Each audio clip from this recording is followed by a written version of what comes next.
Hey, what's good, self-direct investors? I hope you're all doing great, and I want to welcome you back to my channel.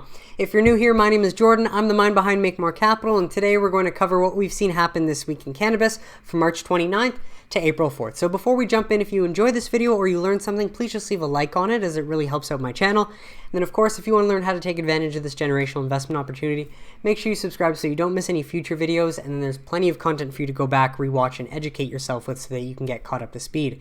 And lastly, before we jump in, I just want to wish you all a very happy Easter long weekend. And if you don't celebrate Easter, I hope you just had a nice long weekend and got the days off to enjoy with your family, friends, and loved ones as well. So I was very happy to find this on Friday, though. Illinois did release their March sales figures with a whopping $109 million, up $29 million, or 35% from February. Now, February was a bit of a lull. Mind you, February only had 28 days compared to some other months. If we look and compare from March of 2020 to March 2021, that is over a 200% increase. So that's awesome to see.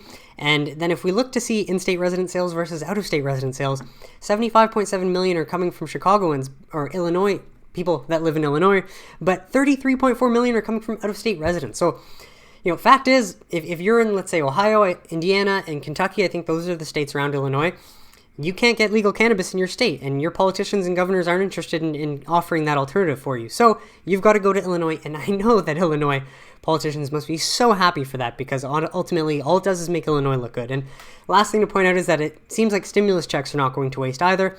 People are trying to use them on the best, safe alternative stress reliever that they now have accessible to them. So that's awesome. Now, the NYPD gives cops new orders to let people smoke weed in public. Now, this basically says it all in the headlines right here. But I wanted to point it out that this is the buzz that comes with legalizing adult use in New York. Okay, right. Well, what happens then yes, technically you don't get in trouble for consuming cannabis in public anymore. But does this mean people are just going to go outside and consume cannabis in public? No, of course not. Many might try it once or twice, and then the novelty wears off because you've done it before. It's not as cool as it sounds. But other thing I just want to point out in here, a few of the details, which includes letting adults light up in public, ignoring the exchange of weed unless money is involved, and banning vehicle searches based on smell alone. A 4-page memo also says cops can't approach, stop, or detain a parolee for smoking or possessing pot, even if they know the ex-con isn't supposed to be getting high. Now, the only thing I would want to say to this is, they like to use the slang term still. Weed, marijuana, pot, weed, and wouldn't it just be ideal if they could start using cannabis to ease the confusion, or, get past that old association of thinking cannabis has, or, marijuana or weed or pot has to do with something bad or is associated with crime? Let me know what you think. If you know the history, I think it makes more sense, and you'd be easier to understand why just using the term cannabis is going to reduce a lot of confusion. If you don't know, then maybe you'll still like using the slangs. And I don't necessarily care, but just for publications like that, it's better for them to just call it what it is. Using the real term that science has always used, going back into history. Anyways, just wanted to point that out. And on top of that, New York cannabis MSOs are ready to go to recreational markets, and execs are sharing their plans. So without a doubt, New York is the behemoth on the East Coast. We cannot underestimate the size of the adult use cannabis markets in the state, said Jennifer Dooley, Chief Strategy Officer at Green Thumb Industries. Public cannabis companies aim for the New York rec market. And as you can see, these are some of the MSOs with the largest footprint in there: Curaleaf, Columbia Care, Cresco Labs, Vireo Health, and Green Thumb Industries. Under the new legislation, we will have the ability to cultivate, manufacture, distribute, and dispense cannabis products for adult use, says Cresco Labs CEO and founder Charlie Bachtell. The company holds one of the 10 vertically integrated licenses from New York's medical program, with 4 dispensaries in the state and a processing facility for manufactured products. GTI's Dooley's says her company has had successful record of transitioning medical retail locations into adult use stores, as it did in Illinois in 2020, Massachusetts in 2019, and Nevada in 2017. So on top of this as well, it's just showing that these MSOs have done this before. It's not their first rodeo. So if anything, they're going to be able to do this more cost effectively going forward. And then the VP of Corporate Communications at Vireo Health, Albie Zakes, don't know how to pronounce that, but says the proposed recreational program will allow registered medical cannabis operators like Vireo to acquire additional recreational dispensary licenses while maintaining existing medical-only locations. And the company operates 4 dispensaries in the state with a 66,000 square foot cultivation and processing facility. While the historic legislation passed today establishes the program's framework, many of the details will be determined by the newly formed Office of Cannabis Management. Therefore, it is too early to discuss our exact go-to-market plans, says Zakes. Now, this is a bit of a reality check, though, because as much as this news is great, and it is going to create a lot of buzz, the future of the market is still going to take a very long time, right? Now, as investors, though, it's good for us to know this. We're way ahead of the curve. We know this before most people will. But recreational sales could take up to 12 to 18 months to start, according to Adam Goers, SVP of Corporate Affairs at Columbia Care. New York doesn't even have 500,000 square feet of cultivation built out, says Joe Caltabiano, CEO of Choice Consolidation Corp. And former CEO of Cresco.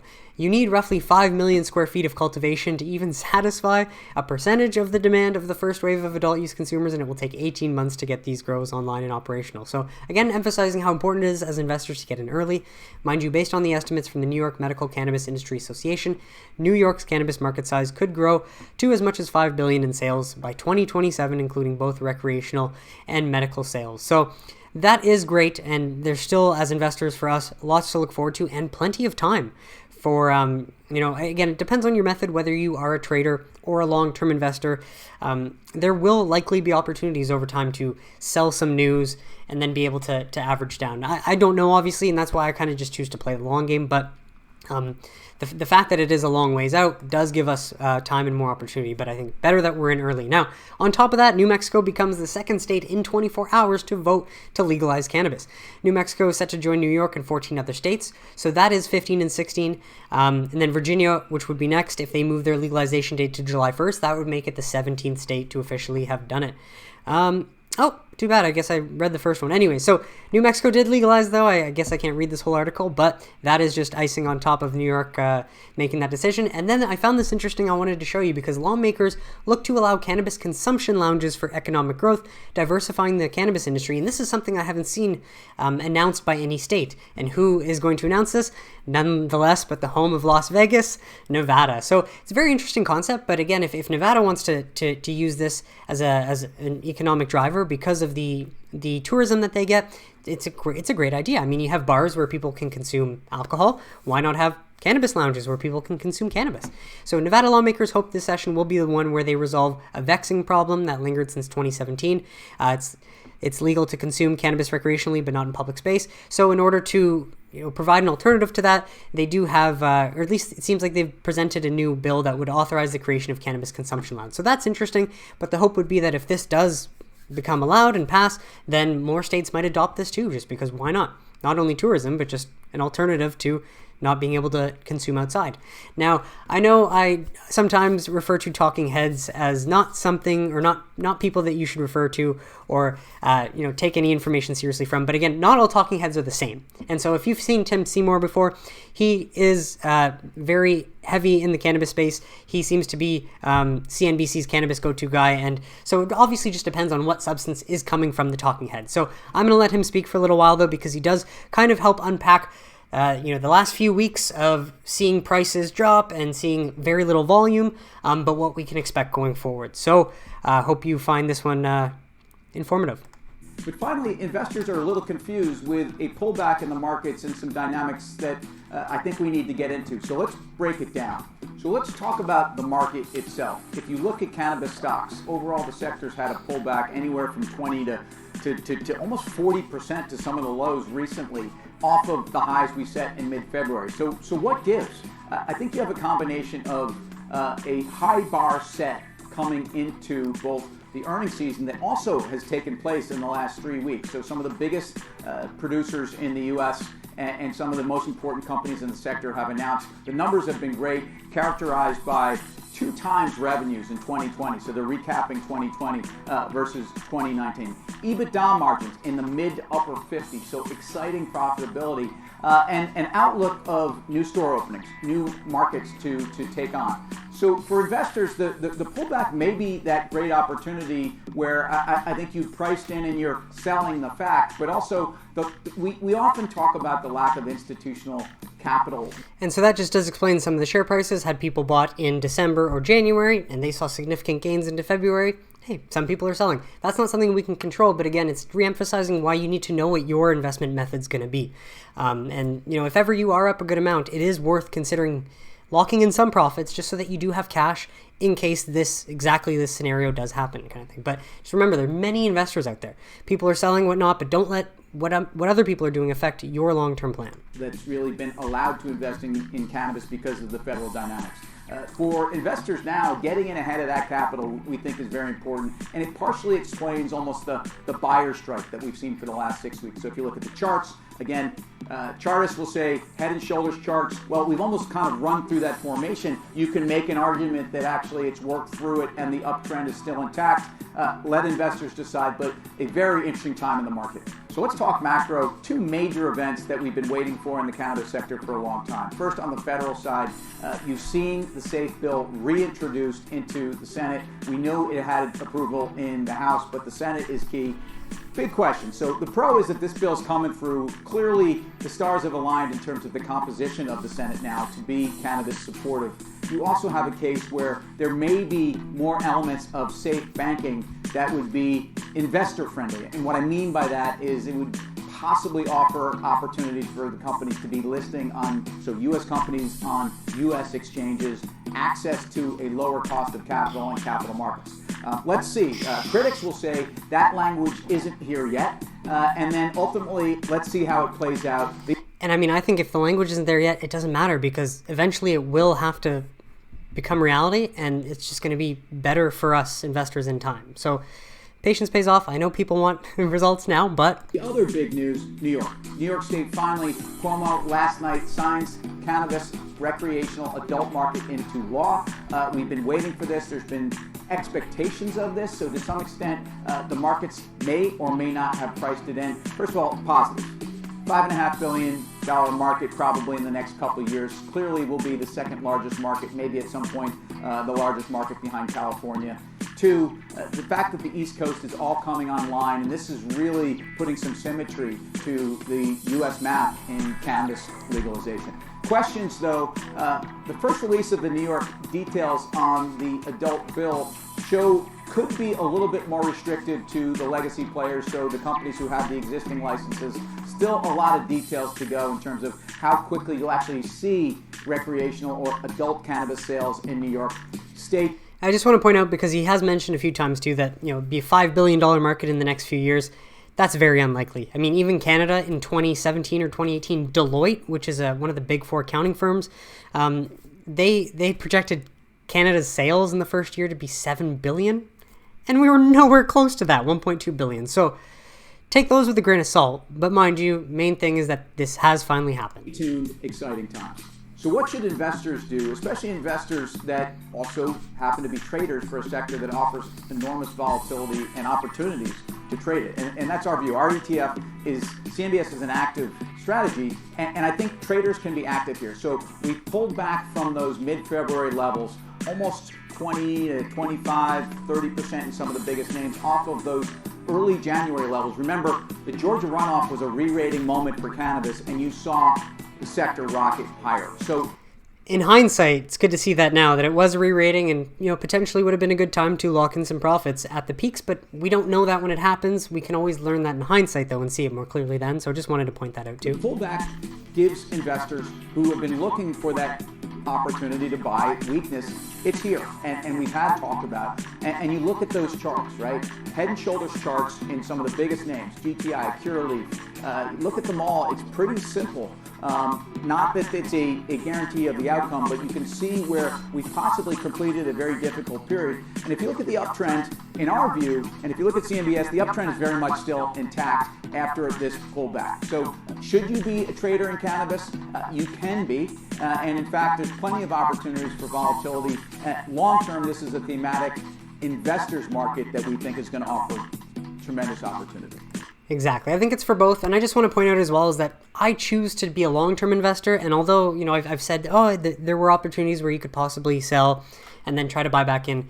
For myself, it just reduces stress, not even thinking about that, not worrying about that. But you definitely do over time pick up on those opportunities. So something to just consider. But I just wanted to share that as well, just to obviously provide some more perspective and insight. Now, on top of that, bipartisan state attorneys general urge Congress to pass cannabis banking bill. So although it reiterates many of the same points I've just kept repeating over and over, 3 state attorneys generals and the top prosecutor for Washington, D.C. sent a letter to congressional leaders on Thursday, reiterating their support for legislation that would protect banks that service state legal cannabis markets from being penalized by federal regulators. So, again, we do see this more and more, but nonetheless, more call to actions are better than none, right? So, just wanted to point that out now. My man Chuck Schumer, I did want to walk through this. I will read through the whole article too, so this is going to be a bit of a longer piece. If you want to skip ahead, just check the time codes and you can do that. But Schumer says Senate will act on cannabis legalization with or without Biden. The majority leader shared his plans in an exclusive interview. So let's recap this week. They legalized in New York, which is actually Schumer's home state. More than 40% of Americans now live in states that have embraced full legalization, full-scale legalization. President Joe Biden has been a conspicuous outlier among Democrats when it comes to supporting marijuana legalization, but Schumer said Biden's resistance won't deter the Senate from taking aggressive action to loosen federal restrictions. That is what you want to hear. Mitch McConnell wouldn't have ever done this. You need a man like Schumer in charge, and we're very fortunate that, again, the stars did align and the Democrats did flip the Senate for this short period that we needed them to. I want to make my arguments to him, and many other advocates will, Schumer said in the interview with Politico this week, but at some point we're going to move forward, period. Schumer pointed to the decade-long experiment with state legalization as evidence that the worst fears of what would happen were overblown. The legalization of states worked out remarkably well. They were a great success. The parade of the horribles never came, and people got more freedom. Schumer was so enthusiastic to get to the cannabis policy discussion that he started sharing his thoughts before a question was even posed. This conversation has been edited in length. So, in 2018, I was the first member of the Democratic leadership to come out and support ending federal prohibition. I'm sure you'll ask, well, what changed? Well, my thinking evolved. When a few of the early states, Oregon and Colorado, wanted to legalize, all the opponents talked about the parade of horribles. Crime would go up, drug use would go up, everything bad would happen. The legalization of states worked out remarkably well. They were a great success. The parade of horribles never came about, and people got more freedom, and people in those states seemed very happy. I think the American people started speaking with a clear message, more than 2-1, that they want the law changed. When a state like South Dakota votes by referendum to legalize, you know something is out there. Is there any specific moment or specific experience that you can point to that this is when you started to see it differently? A while back. I can't remember the exact year. I was in Denver. I just started talking to people, not elected officials, but just average folks. They said it benefited the state and it didn't hurt the state. There were tax revenues, but people had freedom to do what they wanted to do as long as they weren't hurting other people. That's part of what America's about, and they were exultant in it, which is absolutely true. What differences does the fact that the Senate is now controlled by the Democrats make for legalization, and is 51 votes enough to pass the bill that you're supposed to propose? Probably the most important power of the majority leader is the ability to put bills on the floor, and the fact that I'm introducing a bill and the fact that people will know that there will be a vote on this sooner than later, that's the big difference. It is. And even when states were for this, if then Senate Majority Leader Mitch McConnell wouldn't bring the bill to the floor, the senators were never challenged. How are you going to vote? Well, they could say, well, I don't know. They don't have to say anything, right? If the question's not posed, they don't have to have a response. They've never had to formulate a response. But what's great is that since Schumer's talking about introducing it, now other leaders, or not say leaders, politicians, are being asked questions. So, well, what do you think about cannabis? And they're actually having to think about it for the first time in a long time. And so the fact that every member will know once we introduce this legislation, not only that it has my support, but that it will come to the floor for a vote, is going to help move things forward in a very strong way. What role does President Biden in this? He does not support the full legalization of cannabis. Are you worried that he could veto the bill? Well, he said he'd like to see more information on the issue. I respect that. I certainly will have an ongoing conversation with him and tell him how my views evolved, and I hope that his will too. Will the Senate move forward even if the president's views do not evolve in this? We will move forward. He said he's studying the issue, and I obviously want to give him a little time to study it. I want to make my arguments to him as many other advocates will, but at some point, it is going to move forward, period. So that is very positive. Now, New York State will soon be legal cannabis industry, and banking is going to be a big issue. The SAFE Banking Act has already been reintroduced in the Senate. Are you working with Banking Committee Chairman Sherrod Brown to move the SAFE Banking Act this Congress? We've talked to the Banking Committee, and we certainly want to make sure that the communities that have been most affected by this over the scheduling of cannabis get some of the benefits here. But we have to figure out the right way to do it. Chairman Brown said that standalone cannabis legislation wouldn't move ahead of the comprehensive reform. Do you agree with that statement? I would like to see it all move together, yes. And then you said during the 2020 election that McConnell's opposition to cannabis policy was the primary thing holding it up. But do you know of or believe that other Republicans who do support removing cannabis from the Controlled Substances Act? Yes. We want to do this what we want to do first is introduce our comprehensive bill and then start sitting down with people who are not for this on both parties and A, try to educate them, B, see what their objectives are, and if they have some modifications that don't interfere with the main thrust of the bill, we'd certainly listen to some suggestions that'll bring more people on board. That is not to say that we're going to throw overboard things like expungement of records, things that are very important to us, just because some people don't like it. Now, I just want to point out, in the past, I believe Schumer has introduced a bill on 4/20, April 20th. Now, we're April 4th right now, and if you're not aware, 4/20 is the cannabis holiday, and I like how he says here, look, we want to first introduce our bill and then start sitting down with people. So you can introduce a bill into Congress and then not act on it for a long period of time. But I'm saying this out loud. Obviously, I could be wrong. I'm just speculating, but look out for Schumer to announce something on 4/20, because I wouldn't be surprised if he were to announce all of that stuff together. So just wanted to walk you through that, because this is, again, the man that's going to make this happen, regardless of Biden. It's Chuck Schumer's job. So I'm just very grateful that we do have someone that is this optimistic and actually lets their views evolve, that happened to fall into power at this time. And on top of this, I just wanted to reference, this is Peter Kadens. He's actually one of the investors referenced in that Chicago Tribune article, the hit piece that was against Green Thumb Industries. Now, this was his response. We live in a world where anyone can say anything, and it's apparently instantly asserted as fact, as seen by the anonymous sources who provided the Chicago Tribune media group with the information, or more appropriately stated as lies, that prompted their baseless article on Monday. Ben Kovler and I were in the trenches together for years building Green Thumb Industries, and he and his team have done an incredible job since I left in 2018.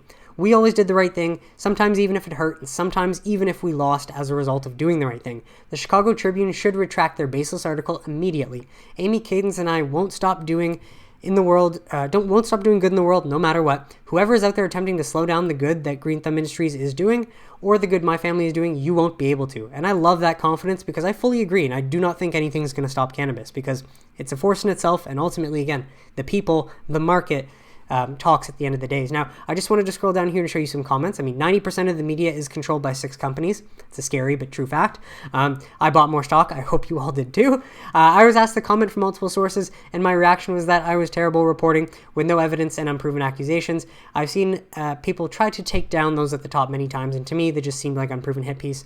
Now, I know these comments don't mean anything, but I just wanted to show you this one, because in a past video, I did some digging, and I found that Alden Capital had bought the Denver Post, and they let the Cannabis, which was one of the most renowned cannabis columns, they basically let it die, and they gutted all of the workers.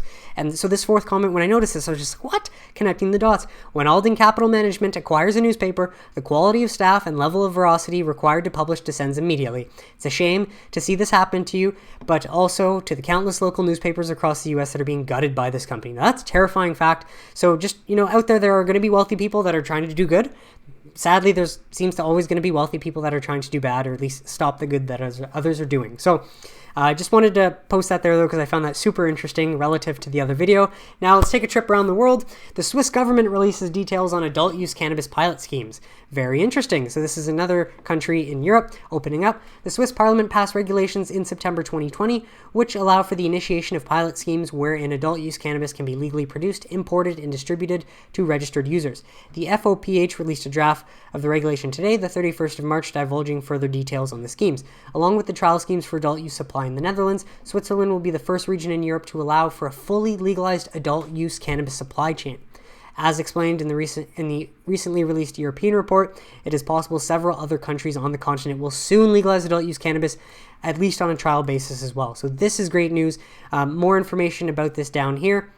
But again, the more Europe opens up, the better. Now down to the land down under, Australian cannabis sales to surpass 150 million in 2021. Now that's quite good, considering this would be a what is it?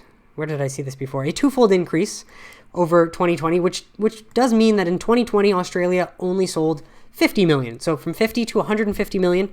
It's good growth, but again, it just goes to show that Australia, a market with, I don't remember offhand, sorry, but they have a lot less people. I think 24 million people, even a lot less than Canada, in markets where there's not a lot of population, it's going to be very difficult to see consistently accelerating growth over time. But nonetheless, Australia's medical cannabis sales could surpass 200 million Australian dollars, 152 million US dollars this year, a twofold increase from 2022, fueled by growing patient numbers and better product selection, according to new forecast data from Freshleaf Analytics. And so the number of registered patients in Australia has grown in recent years, rising from roughly 30,000 to the end of 2020 up to 45,000. So 2 years ago, Australia had only 3,000 active patients, So definitely room to grow here. But again, just trying to emphasize how population definitely makes a difference. Now, lastly, jumping over to Canopy, Canopy Growth completes another acquisition of leading Ontario-based cannabis brand Ace Valley. Cool for Canopy. They're proud to announce that they've completed this acquisition with a strong focus on their, Ace Valley's ready-to-enjoy products and loyal following of Millennial and Gen Z customers. The acquisition will strengthen Canopy's industry-leading house of brands. Okay, I wouldn't say they have an industry-leading house of brands, simply due to their numbers. But the other thing I want to point out is, look, when we go through here, they don't put any information on how much they paid for this company. And I find that very sketchy because, if Canopy is willing to just burn through $1 billion last year, and then they're buying companies without listing on how much they're paying for them, it's just not a great sign. And, if Canopy's approach is just to spend money and then hope that they make a return on investment, that's fine. But, certainly just another reason why I'm not a shareholder in this company long term. But on the other hand, APHA is going to announce their third quarter fiscal 2021 financial results on April 12th, 2021. And so that is 8 days from now. And I've mentioned this in the past. Typically, before APHA earnings, the share price does tend to run up. Now, in the past, when the results were disappointing, at least to whoever, the share price would fall right back down. But obviously the last earnings that APHA had in January, that came on top of the Georgia Senate runoff, and that shot the price up. So definitely look out for APHA starting on Tuesday to start just trending upwards in anticipation for this. But what's going to happen when the earnings come out? Will it keep going up? Will it keep going down? That's the mystery. I don't know. No one knows. So that's always why you have to consider. You don't necessarily want to buy for the news, but it's just something that I do think is going to happen based on trends in the past. And folks, lastly, before we round off, another awesome human on the internet putting out some very valuable content and sharing it for everyone. Young Justin on Twitter just finished this up, and it covers the last 2 years plus 2021 analyst estimates for revenue, gross profits, and gross margins of the top 4 big MSOs. Now, this spreadsheet does not account for any of the second tier or third tier MSOs, which are higher risk, but fundamentally, when there are companies this healthy right in front of you at this much of a discount, there's no reason to look any deeper. But nonetheless, remember that these are estimates. Trulieve is supposed to be, anticipated to bring in $847 million for the full year of 2021. Gross profit, $595 million of that, which is fantastic for the highest gross margins of all MSOs at 70.24%. After that, we've got GTI expected to bring in $847 million with $467 million in profits at a 56.11% gross margin. Then third, we've got Curaleaf. They're expected to do over $1 billion, the first MSO to do that, for a full year of $1.2 billion in 2021 with gross profits of $662 million and then 52.84% gross margins. And then lastly, Cresco Labs, their revenue should hit, or is expected to hit, $811 million with $429 million in gross profits and gross margins of 55.33%. So folks, this is so healthy, so great to see. And obviously you can find this link below there. And I also just want to announce that I will be launching my Discord server on Tuesday. You can grab the link below there for Patreon to sign up for that. Now, it is $20 a month. However, for the amount of value I plan to provide, and you will get direct access to me to ask any questions, I'll provide as much education as possible for whatever you want to know about. And most importantly, you will just get real-time access to me and updates before my Wednesday and Sunday videos. Plus, any videos or any companies that I find that, I don't end up making a video for, I'll probably pump it right into the group. And it's going to be in a community of investors. And I think for $20 a month, depending on how long you join for, it's going to provide so much value and really help educate you at least on the cannabis industry and make you more comfortable and give you a better understanding of the company that you're invested in so that you can invest more comfortably. And, it's just going to motivate you to keep learning and the whole point of it is that we can grow together. So if you want to join, the link will be below. Besides that, folks, let me know which of the top 4 MSOs you think is going to crush it the most. They all look promising, but of course we just have to wait until then. And just a reminder that these are estimates. None of this is advice. Make sure you do your research. But I hope you found this episode valuable, folks. Please leave a like on it. Subscribe if you want to see more videos like it. And I will be back Wednesday for a midweek update. But if you do join the Discord server, I will see you on Tuesday at 8:30 a.m., where I will be in that server from 8:30 a.m. to 9:30 a.m. every morning, Monday to Friday going forward. And then I will pop in the evenings and whatnot to answer questions as well. But hope you guys join. If not, I'll still be able to answer questions below. But nonetheless, have a great long weekend. Take care, and I'll see you on Wednesday.